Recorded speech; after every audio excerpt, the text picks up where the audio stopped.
बिस्मिल्लाहिर्रहमानिर्रहीम। अस्सलाम वालेकुम। Welcome to my YouTube channel all in one tech. कैसे आज एक नई इन्फॉर्मेशन अपडेट के साथ हाज़िर हुए हैं। सऊदी हुकूमत की जानब से बहुत अच्छा इक़दाम हुआ है। खाना काबा में मक्कातुल मुकर्रमा में हजर अस्वद को वर्चुअल तरीके से देखने, महसूस करने और बोसा देने की जो सहूलत है वो मुतारफ़ कराई जा रही है।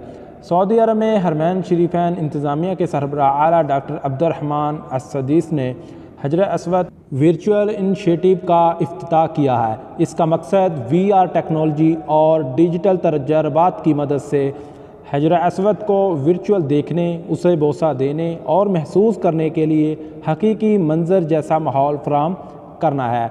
सरकारी खबर रसां एजेंसी SPA के मुताबिक अब्दुर्रहमान अस-सदीस ने बताया है कि इनिशिएटिव डिजिटल एग्जीबिशन ने उम्मुल कुरा यूनिवर्सिटी के मातहत खादमे हरमैन शरीफैन हज उम्रा रिसर्च इंस्टीट्यूट के ताउन से मुतारफ़ करवाया है। उन्होंने कहा है कि आँख, कान, नाक और एहसास के साथ वर्चुअल तरीके से हजर अस्वद को देखने के लिए हकीकी माहौल फराहम करना होगा, ताकि जो लोग जदीद टेक्नोलॉजी के ज़रिए हजर अस्वद पर नज़र डालें तो वो ख़ुद को अपने पूरे वजूद के साथ मस्जिदुल हराम में खाना काबा के सामने महसूस कर सकें और ज़्यादा से ज़्यादा अफराद इस हवाले से अपना ख्वाब जो है वो पूरा कर सकें।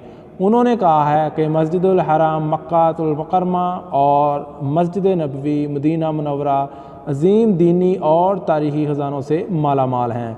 सऊदी हुकूमत ने फ़र्ज़ी मंज़र जदीद टेक्नोलॉजी की मदद से कुछ इस तरह से पेश कर रही हैं कि इस पर हकीकत का गुमान होता है। हजर अस्वद और इसके अतराफ़ के मनाज़र वर्चुअल सिस्टम से मुमकिन बनाए जा रहे हैं। सऊदी हुकूमत इस काम के लिए तमाम जुमला व वसाइल बरोए ला रही है और जल्द ही इस चीज़ का इस्तेमाल जो है वो आम हो जाएगा। उम्मीद है कि सब भाइयों को इन्फॉर्मेशन अच्छी लगी है तो वीडियो को लाइक ज़रूर कर दें। चैनल पर नए हैं तो चैनल को ज़रूर सब्सक्राइब कर दिया करें, क्योंकि सऊदी अरबिया से रिलेटेड न्यूज़ इन्फॉर्मेशन के साथ आपके लिए वीडियोज़ लाते रहते हैं। तो इंशाल्लाह जल्द ही नई इन्फॉर्मेशन, नई अपडेट के साथ हाज़िर होते हैं। तब तक के लिए इजाज़त दीजिए। अल्लाह हाफ़िज़।